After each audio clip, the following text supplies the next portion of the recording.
রাত প্রায় ২টা বাজে। এসব প্রথমবারের মতো ঘটছিল যখন আমি রাতের এই নিস্তব্ধতায় কোমল মামির সাথে তাদের বাড়িতে একা ছিলাম।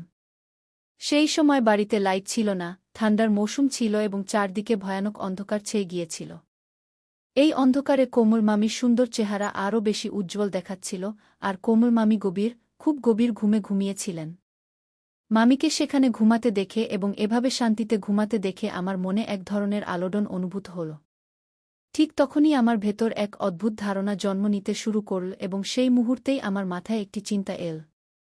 তারা বলে না কি, যখন রাত অন্ধকার হয় তখন মানুষ নিজেকে নিয়ন্ত্রণ করা কঠিন হয়ে পড়ে, এবং আমার সাথেও ঠিক এমনই কিছু ঘটছিল, কারণ আমি নিজেকে নিয়ন্ত্রণ করতে পারছিলাম না। আর সেই দিনই আমি প্রথমবারের মতো কোমল মামির একাকিত্বের সুযোগ নিয়ে তাদের সাথে। আমার কোমল মামি আমার থেকে মাত্র ৮ বছরের বড় ছিলেন। আমার কোমল মামি অত্যন্ত সুন্দর এবং আকর্ষণীয় ছিলেন। তাদের বিয়ে হয়েছিল মাত্র ৩ মাস আগে, আর আমার মামা প্রায়শই বাইরে থাকতেন। আর তখন থেকেই কোমল মামি তাদের বাড়িতে একদম একা থাকতেন। ছোটখাটো বিষয়েও তিনি প্রায়শই চিন্তিত হয়ে পড়তেন। আর যখনই কোমল মামি আমাকে কল করতেন, আমি সুযোগের সন্ধানে ছুটে যেতাম, কারণ আমার কোমল মামির কথা সব সময় শুনতে আমার ভালো লাগত না। তাই সুযোগ পেলেই আমি বেশিরভাগ সময় বাড়ি থেকে বেরিয়ে যেতাম। আজও যখন আমি স্কুল থেকে ফিরে দেখলাম যে কোমল মামি বাড়িতে এসেছেন এবং মামির চেহারা বেশ চিন্তিত দেখাচ্ছিল। আমি কোমল মামিকে জিজ্ঞাসা করলাম, কি হয়েছে মামি? তখন কোমল মামি চিন্তিত হয়ে বললেন, সকাল থেকে বাড়িতে লাইট নেই, কারণ সময়মতো লাইটের বিল জমা দেওয়া হয়নি, তাই লাইনের সংযোগ কেটে দেওয়া হয়েছে। কি এ কথা বলতে বলতে কোমল মামির চোখে একদম জল চলে এল। আমি কোমল মামিকে জিজ্ঞাসা করলাম, আপনি লাইটের বিল জমা কেন করাননি? মামি বললেন, আলোক, তুমি তো জানো যে তোমার অজয় মামা প্রায়শই শহরে থাকেন। আমি এখানে একদম একা থাকি এবং পুরো বাড়ি একা কিভাবে সামলাই? সম্ভবত আমি লাইটের বিল কোথায় রেখে ভুলে গিয়েছি, তাই জমা দেওয়ার কথা মনে থাকেনি এবং লাইন কেটে দেওয়া হয়েছে। কোমল মামির কথা শুনে আমি মামিকে সান্ত্বনা দিলাম এবং বললাম, মামি, আপনি আমার সাথে চলুন, আমি আপনার লাইট বিল জমা দেওয়ার কোনো উপায় বের করে দেব। তাহলে আপনার বাড়িতে লাইটও চলে আসবে। এসব শুনে কোমল মামি খুব খুশি হয়ে গেলেন এবং আমি ক্ষুধার্ত, তৃষ্ণার্ত অবস্থায় কোমল মামির সাথে বেরিয়ে পড়লাম। আমি কোনো না কোনোভাবে মামির লাইট বিল জমা করে দিলাম। এরপর ফেরার পথে কোমল মামি আমাকে তাদের বাড়িতে নিয়ে গেলেন। রাত বেশ গভীর হয়ে যাচ্ছিল এবং চারদিকে অন্ধকার ছড়িয়ে পড়ছিল, আর তখনও লাইট আসেনি। যখন আমরা বাড়িতে ঢুকলাম তখন আমরা কিছুই দেখতে পাচ্ছিলাম না। আমি তাড়াতাড়ি আমার ফোনের ফ্ল্যাশলাইট জ্বালালাম এবং অন্ধকারে হঠাৎই আমার নজর কোমল মামির দিকে পড়ল। তখনই আমার মনে একটি চিন্তা এল। আমি কোমল মামিকে বললাম, আপনি বেডরুমে গিয়ে বসুন, আমি দেখি বিদ্যুতের জন্য কোনো ব্যবস্থা করতে পারি কি না। কোমল মামি বললেন, আলোক, আমার অন্ধকারে খুব ভয় লাগে, তাই তো তোমাকে আমার সাথে নিয়ে এসেছি। এ কথা শুনে আমি খুব স্নেহের সাথে কোমল মামির মাথায় হাত রাখলাম এবং বললাম, মামি, আপনি দুঃখিত হবেন না, এখন আপনি আপনার বাড়িতে একা নন। আমি কোমল মামির হাত ধরে তাদের বিছানায় বসিয়ে দিলাম এবং মামিকে বললাম, আমি কিছুক্ষণের মধ্যে ফিরে আসছি, আপনি খুব আরামে বসুন। আমি যখন রুম থেকে বেরোতে যাচ্ছিলাম তখন কোমল মামি অন্ধকারে ভয়ে আমার হাত একদম শক্ত করে ধরে ফেললেন এবং আমার গলা জড়িয়ে ধরে আজও মামার কথা বলতে বলতে কোমল মামি একদম কেঁদে ফেলতেন। আমি তাড়াতাড়ি উঠে কোমল মামিকে জড়িয়ে ধরে বললাম, তার দুঃখিত হওয়ার কোনো দরকার নেই, আজও মামা এমন কিছু করবেন না। কোমল মামি আমার গলা জড়িয়ে ধরে হাউমাউ করে কাঁদতে লাগলেন, আর আমি সেই সময়ের অপেক্ষায় ছিলাম যখন কোমল মামি গভীর ঘুমে আচ্ছন্ন হবেন, যাতে আমি আমার পরিকল্পনা সম্পূর্ণ করতে পারি। কিছুক্ষণ পর আমি দেখলাম মামি গভীর ঘুমে চলে গেছেন। সবুজ রঙের শাড়িতে ঘুমন্ত মামি দেখতে পরীর মতো লাগছিল, আর তাকে দেখে আমার মন একদম নিয়ন্ত্রণ হারিয়ে ফেলছিল। আমি যত দ্রুত সম্ভব আমার উদ্দেশ্য সাধন করতে চেয়েছিলাম, আর তারপর আমি কোমল মামির একাকিত্বের পুরো সুযোগ নিতে চেয়েছিলাম। সেই পুরো রাত আমি কোমল মামির বাড়িতেই কাটালাম।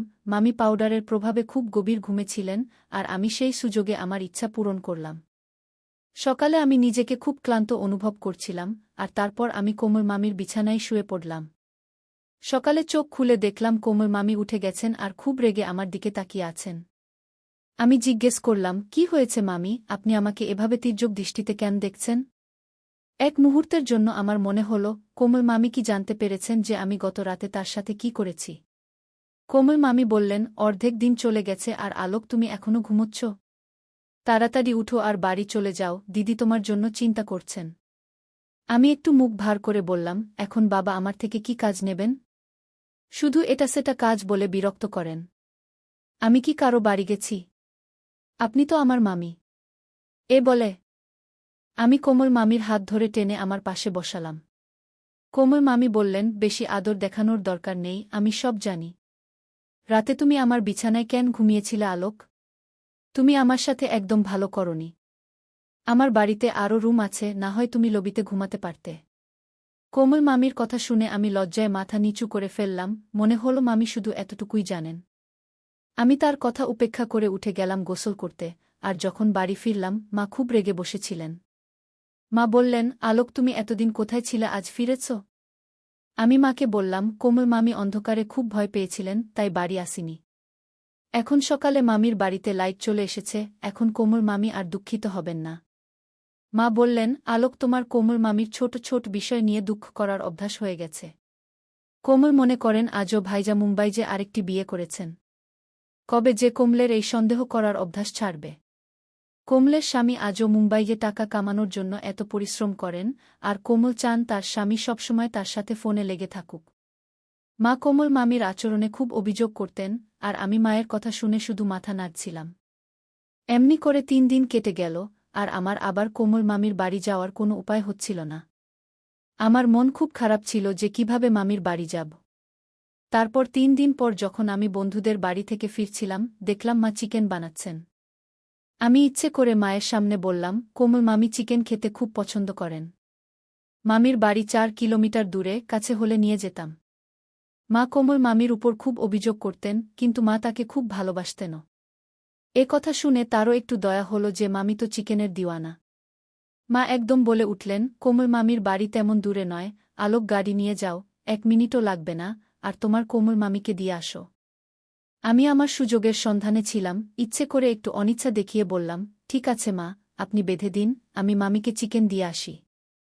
মা তাড়াতাড়ি টিফিন প্যাক করে দিলেন, আমার মন খুশিতে ভরে গেল। আমি কোমল মামির বাড়ি পৌঁছালাম, মামি রান্না করতে যাচ্ছিলেন, চিকেনের টিফিন দেখে তিনি খুব খুশি হলেন, আর আমাকেও খেতে বললেন। আমি সঙ্গে সঙ্গে তার সাথে বসে গেলাম, আর আমরা দুজনে মিলে চিকেন খেলাম। আমি কফির অর্ডার দিলাম, আমি তো আমার বাড়ি ফিরে যাওয়ার কোনো চিন্তাই করছিলাম না। বেশ কিছুক্ষণ পান করার পর আমরা মোবাইলে গেম খেলা শুরু করলাম। আমি ফোন করে মাকে বলেছিলাম যে কমল মামি আমাকে জোর করে তার বাড়িতে আটকে রেখেছে, যদিও কমল মামি আমার সাথে এমন কোনো কথা বলেনি। আমি মামিকে বললাম, আপনি দিন দিন এত পাতলা হয়ে যাচ্ছেন, আপনি বেশি করে খাবার পানি খান না কেন? কমল মামি বললেন, রোজ জুস খাওয়ানোর মতো কেউ নেই। আমি কমল মামিকেও বললাম, ঠিক আছে, এখন থেকে এই দায়িত্ব আমার। তারপর আমি আনার জুস এনে নিজে মামিকে দিলাম এবং তাতে নেশার পাউডার মিশিয়ে কমল মামিকে দিয়ে দিলাম। কমল মামি খুব স্নেহের দৃষ্টিতে আমার দিকে তাকিয়ে বললেন, আলোক, তোমার মতো ছেলে সবার হওয়া উচিত। তোমার অজয় মামা এখানে নেই, কিন্তু তুমি আমার এত খেয়াল রাখো যে এখন আমার আর তেমন সমস্যা হয় না। নইলে আমি বসে বসে ভাবতাম, তোমার মামা ছাড়া আমার সময় কিভাবে কাটবে। কি মামির কথা শুনে আমি হালকা করে হেসে দিলাম। কমল মামি কি জানতেন যে আমার এই সাহায্যের পিছনে কি উদ্দেশ্য লুকিয়ে আছে? আমি তো সবসময় সুযোগের খোঁজে থাকতাম। কমল মামি যখন সেই জুস খেলেন, যাতে আমি নেশার পাউডার মিশিয়েছিলাম, কিছুক্ষণ আমরা মোবাইল চালালাম, তারপর মামি তার রুমে গিয়ে খুব গভীর ঘুমিয়ে পড়লেন। আর আমি আবারও সুযোগ পেয়ে গেলাম। আমি সারা রাত সেই সুযোগের পুরো ব্যবহার করলাম। সকালে খুব ক্লান্তি অনুভব করায় আমি শুয়ে পড়লাম। তখন কমল মামির সেই আগের কথা মনে পড়ল। আমি ইচ্ছে করে সেখান থেকে উঠে নিচে চাটাই পেতে শুয়ে পড়লাম, যাতে কমল মামির কোনো সন্দেহ না হয়। পরের দিনও আমি সকালে অনেক দেরি করে উঠলাম। যখন উঠলাম, কমল মামিও আমার সাথে উঠে পড়লেন। মামি বললেন, আলোক, তুমি রাত এখানে আমার বাড়িতেই কাটিয়ে দিয়েছ? তোমার মা খুব চিন্তিত হবেন। আমি বললাম, না মামি, আমি মাকে ফোন করে বলেছি, তাদের কোনো টেনশন নেই। মা নিশ্চিন্তে বাড়িতে আছেন। আমি বললাম, আপনার কারো সঙ্গ পাওয়া গেছে? নইলে মা সবসময় এই ভেবে দুঃখিত থাকতেন যে কমল একা বাড়িতে কিভাবে সময় কাটাচ্ছেন। দুপুরের দিকে প্রায় 1টার সময় আমি বাড়ি ফিরে এলাম। মা আমাকে বললেন, আলোক, তুমি তোমার পড়াশোনায়ও একটু মন দাও, নইলে তুমি তোমার কমল মামির চাকর হয়ে যাবে, আর তোমার পুরো জীবন নষ্ট হয়ে যাবে। আমি মাকে বললাম, মা, আপনি কি ধরনের কথা বলছেন? সে আপনার ভাইয়ের স্ত্রী, গরিব, একা থাকেন। যদি আমরা মামির কিছু কাজে লাগতে পারি, তাতে কি ক্ষতি?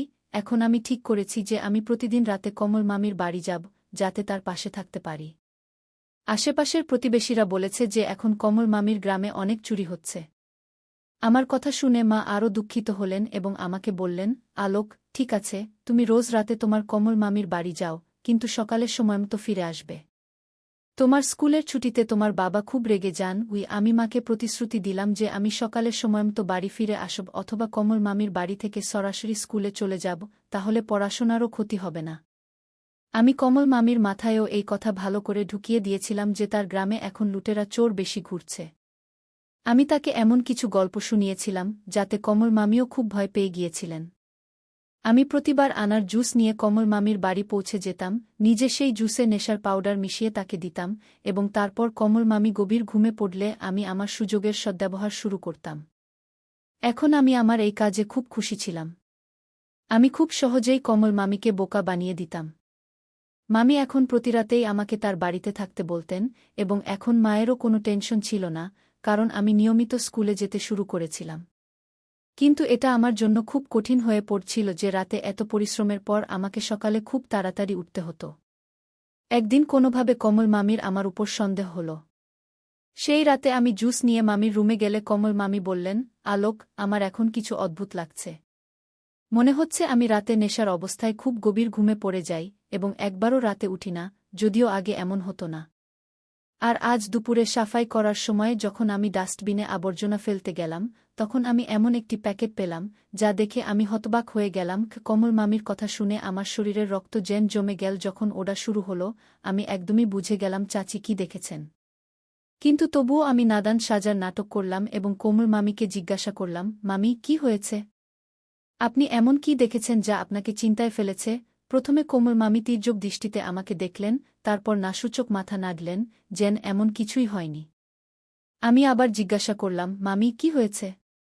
আপনি কি পেয়েছেন? কিন্তু মামি বললেন, ছেড়ে দাও, এটা তোমার বোঝার মতো নয়। তুমি এখনও একদম ছোট বাচ্চা। কি এ বলে কোমল মামি আনারসের জুসের গ্লাস শেষ করে ফেললেন এবং আমার সাথে কথা বলতে শুরু করলেন। আমি মনে মনে খুশিতে ফুলে উঠলাম। কোমল মামিও আমাকে ছোট বাচ্চাই ভাবছিলেন, অথচ আমি প্রতিরাতেই তার জুসে ঘুমের ওষুধ মিশিয়ে দিচ্ছিলাম এবং তার সুযোগ নিয়ে আমার খেলা খেলছিলাম। কিছুক্ষণ পর কোমল মামি আবার ঘুমিয়ে পড়লেন এবং আমি আমার কাজে মগ্ন হয়ে গেলাম। এসব করতে আমার প্রচুর মজা লাগছিল। আমি কখনো ভাবিনি যে এত সহজে সব পেয়ে যাব। কোমল মামি সম্পূর্ণ আমার জালে আটকে গিয়েছিলেন। তিনি কখনো আমার উপর সন্দেহ করেননি, আর বুঝতেও পারেননি যে আমি তার জুসে ওষুধ দিচ্ছি। কিন্তু একদিন কোমল মামি বললেন, দুপুরে পাশের আঁটি এসেছিলেন, তিনি খুব অদ্ভুত কথা বলছিলেন। আমার তো তার কোনো কথাই ঠিকমতো বোঝা যাচ্ছিল না। কি কোমল মামির কথা শুনে আমি হতভম্ব হয়ে বললাম, কোনো আঁটি এসেছিলেন? তিনি কি বলছিলেন? কোমল মামি বললেন, সে আঁটি বলছিলেন যে রাত ১-২টায় আমাদের বাড়ির জানালা দিয়ে তিনি কিছু অদ্ভুত দেখেছেন। তার মনে হচ্ছে আমাদের বাড়িতে কোনো ছেলে এসেছিল। কি কোমল মামির কথা শুনে আমার হুঁশ উড়ে গেল, কারণ গতরাতে আমি আমার বন্ধুদের কোমল মামির বাড়িতে ডেকেছিলাম এবং সবাই মিলে তার ঘুমের পূর্ণ সুযোগ নিয়েছিলাম। আমার জানা ছিল না যে কোমল মামির কোনো নতুন পাড়-প্রতিবেশী আঁটি এত রাতেও তার বাড়ির দিকে তাকিয়ে থাকবেন। কিন্তু এখন ধরা পড়ার ভয়ে আমি কোমল মামিকে বললাম, আপনি আশেপাশের মহিলাদের বাড়িতে আসতে দেবেন না। আঁটি জানেন আপনি বাড়িতে একা থাকেন, তাই এমন কথা বলছেন। কালকে আপনার চরিত্র নিয়ে কথা শুরু করবেন, তখন আপনি কি করবেন? আপনি আগেই রাগ করে তাকে বলে দিন, আমার বাড়ির দিকে তাকিয়ে থাকবেন না। আমার কথা শুনে কোমল মামি খুশি হয়ে বললেন, আলোক, তুমি ঠিক বলছ। আজ যদি আঁটি বলে কেউ এসেছিল, কালকে বলবে আমার বয়ফ্রেন্ড এসেছিল। তখন আমি কি করব? কোমল মামির মনে কথা ভালোভাবে বসে গেল। আমি তাড়াতাড়ি তার কাঁধে হাত রেখে বললাম, কোমল মামি, আপনি জানেন না, আজকালকার সময় খুব খারাপ। আশেপাশের লোকেরা ঘর সংসার নষ্ট করতে চায়। কোমল মামি আমাকে ধন্যবাদ দিলেন এবং বললেন, আলোক, তুমি আমাকে সঠিক কথা বলেছ। এখন আমি এই আঁটিদের বাড়িতে আসতে দেব না। আমি কোমল মামির কথা একটু হেসে দিলাম। আমার বোকা কোমল মামি আমাকে অন্ধভাবে বিশ্বাস করছিলেন, আর এটাই আমার কাজে লাগছিল। সেই দিনের পর থেকে কোমল মামি আঁটির সাথে কথা বলা বন্ধ করে দিলেন। কোনো সমস্যা সমাধানের জন্য শুধু আমি কি পড়তে যাচ্ছি আমি কিছুই বলিনি মামি, আমি আমার বন্ধু রোহনের সাথে পরীক্ষার প্রস্তুতি নিতে চেয়েছিলাম। তখনই কোমল মামি আমাকে জোরে একটি চড় মেরে বললেন, আলোক, আমি নিজের চোখে সব দেখেছি। তুমি তোমার বন্ধু রোহনের সাথে মিলে মদ্যপান করছিলে। তারপর আমার নজর পড়ল সেই মেয়েটির দিকে যে তোমাদের সাথে ঘুমিয়েছিল, যে রোহনের মন বিনোদন করত। কোমল মামি তাদের দুজনকে দেখে ফেলেছিলেন এবং এখন রেগে বলছিলেন, আলোক, তোমার একটুও লজ্জা নেই? এমন নিচু কাজ করতে? কোমল মামির কথা শুনে আমি লজ্জায় মাথা নিচু করে ফেললাম। কোমল মামি আমাকে আরও একটি চড় মেরে বললেন, কিছুটা লজ্জা করো আলোক। তুমি এখনই এমন ভুল পথে চলতে শুরু করেছ। আমার পূজা দিদি কাজ করে তোমার স্কুলের ফি জমা দেয়, আর তুমি এমন সব নিচু কাজ করছ। তোমার বাবা মা তোমার জন্য কত কষ্ট করেন, তুমি তাদের এমন প্রতিদান দিচ্ছ? এখনই পূজা দিদিকে ফোন করে সব বলবো। কোমল মামির কথা শুনে আমি আর মুখ দেখানোর মতো থাকলাম না। আমি কোমল মামির সামনে হাঁটু গেড়ে বললাম, মামি, মাকে কিছু বলবেন না। এসব শুনে মা সম্পূর্ণ ভেঙে পড়বেন। চাচি বললেন, আলোক, এসব কিছু তুমি অনেক আগেই ভাবা উচিত ছিল। আর তুমি আমার জুসে নেশার পাউডার মিশিয়েছ? কিন্তু আলোক, আমার একদমই ধারণা ছিল না যে তুমি আমার একাকিত্বের এমন সুযোগ নেবে। আমি কোমল মামিকে প্রতিশ্রুতি দিলাম যে আমি আর কখনো এমন কোনো কাজ করব না। আমি সেদিন রাতেই কোমল মামির বাড়ি থেকে নিজের বাড়ি চলে এলাম।